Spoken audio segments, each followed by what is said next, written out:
네, 안녕하세요.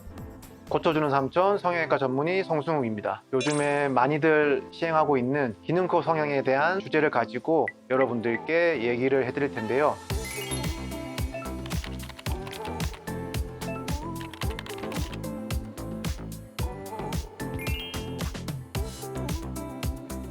기능코 성형은 코 안에 내부 구조가 문제가 있어서 코막힘 등이 있을 때 그 구조적인 문제를 해결하면서 동시에 미용 수술을 같이 하는 수술을 요즘 기능코 성형이라고 해서 많이 시행하고 있는데요. 구조적인 문제는 크게 세 가지로 나눌 수가 있거든요. 첫 번째는 비중격 망곡증입니다. 비중격이라는 것이 망곡, 휘어져 있다는 뜻인데요. 비중격은 코 가운데에 있는 얇은 연골과 뼈로 이루어져 있습니다. 그래서 여러분들이 손가락으로 콧구멍 넣으면 반대쪽이 막혀 있잖아요. 그 가운데에 있는 그 판이라고 생각하시면 되거든요. 근데 이게 휘어지면은 당연히 콧구멍이 막히겠죠. 두 번째로는 비염이 있는 환자들이나 비중격 망곡증이 있는 환자들에서 나타나는 코선반 비대증, 하비각계 비대증이라고 하는데요. 우리 콧구멍 안에는 이 선반이 세 개가 있거든요. 상중하, 와류를 형성해서 숨을 들이지 마실 때 공기가 잘 들어오도록 해주는 그런 역할을 해주는 건데요. 이 하비각계가 퍼져 있거나 이제 부어 있는 경우가 있어요. 정상적인 사람들은 이게 이렇게 크지 않거든요. 근데 하비각계 비대가 있거나 이제 비염이 있으신 분들은 이렇게 커져 있어요. 이렇게 검정색으로 되어 있는 게 이제 숨 쉬는 길이라고 생각하시면 되거든요. 근데 이게 이거보다 좀 더 넓어야 되는데 지금 이분은 이게 커져 있고 비중격도 휘어져 있기 때문에 지금 숨 쉬는 게 아마 굉장히 힘드실 거예요.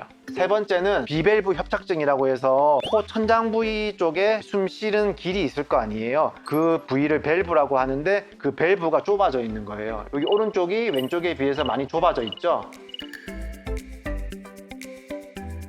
첫 번째 비중격 망곡증, 이 휘어져 있는 일부분을 채취를 해서 숨 쉬는 거를 도와주고, 하비각계 비대는 커져 있는 하비각계를 고주파 같은 걸로 해서 찢어줘요. 커져 있는 점막 조직이 수축을 해서 쭈그러들거든요. 숨 쉬는 길이 넓어지잖아요. 그러면서 숨 쉬는 거를 도와주는 거예요. 비밸브 협착증이 있는 경우에는 비중격 망곡증인 경우에 비중격을 채취한다고 했잖아요. 그 채취한 비중격 연골을 일부분을 잘라서 이 사이에다가 끼워 넣어 주거든요. 그래서 숨길을 넓혀주는 거예요. 추가적으로 미용 수술을 요즘에 많이 같이 하게 되는데요. 아까 채취한 비중격 연골이랑 그 다음에 뭐 실리콘을 이용하기도 하고 그 다음에 기연골을 이용해서 콧대랑 코끝을 이제 같이 높여주거든요. 이런 구조적인 문제들을 해결하면서 동시에 미용 성형도 같이 하는 그런 수술을 이제 기능코 성형이라고 많이 얘기를 하고 있습니다. 아까 말씀드린 비중격 망곡증, 그다음에 하비각계 비대, 비밸브 협착증 같은 이런 구조적인 문제를 해결하는 비용은 실비로 환급받으실 수 있고요. 그거는 병원에 내원하셔서 CT나 내시경으로 진단을 받으시고 진단 코드를 이제 병원에 물어보셔가지고 보험회사에 문의하시면은 뭐 몇 프로 환급이다 이게 나올 거거든요. 그렇게 해서 이제 환급을 받으시면 되고, 이제 추가적으로 미용코 성형하는 경우에는 병원마다 비용이 조금씩 다르거든요. 그거는 보험 적용은 따로 안 되세요. 그래서 일부 금액을 조금 추가적으로 내시고 수술을 하시면 됩니다. 처음에는 병원에 완납을 일정 금액 하시는 거고요.